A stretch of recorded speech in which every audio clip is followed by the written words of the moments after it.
la Dacia Sandro 2025 continue de prouver que la praticité et l'accessibilité peuvent aller de pair. Souvent reconnue comme l'une des citadines les plus économiques d'Europe, la Sandro ne cherche pas à impressionner par des artifices. Elle se concentre sur l'essentiel, offrir ce dont vous avez vraiment besoin dans une voiture, sans options superflues qui font grimper le prix. Commençons par le design. Le modèle 2025 présente un extérieur légèrement rafraîchi, tout en conservant son allure moderne et audacieuse. Les feux de jour LED en forme de Y sont toujours là, donnant à l'avant une identité visuelle marquée. La calandre a été légèrement retravaillée pour un look plus dynamique, et même si la silhouette générale reste compacte et fonctionnelle, elle paraît plus mature et raffinée.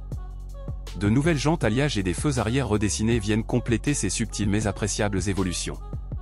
Sous le capot, la Sandro propose une gamme de moteurs efficaces, adaptés à la conduite urbaine comme au long trajet. Le modèle de base est équipé d'un moteur 3 cylindres 1.0 litres, disponible en version essence et en bicarburation, essence et GPL. Sans être une voiture de sport, elle est étonnamment vive en ville et très économique en carburant. Dacia continue de promouvoir sa version GPL comme une alternative écologique et économique, avec une autonomie combinée de plus de 1000 km grâce aux deux réservoirs. À l'intérieur, Dacia a amélioré l'habitacle. Bien que l'intérieur reste simple, celui du modèle 2025 est plus soigné que jamais. Les versions haut de gamme proposent un écran tactile de 8 pouces avec Apple CarPlay et Android Auto sans fil. Même dans la version d'entrée de gamme, on retrouve des espaces de rangement astucieux, une construction solide et une ergonomie bien pensée. Les sièges sont plus confortables et les passagers arrière bénéficient de plus d'espace pour les jambes, ce qui rend la Sandro adaptée aux petites familles.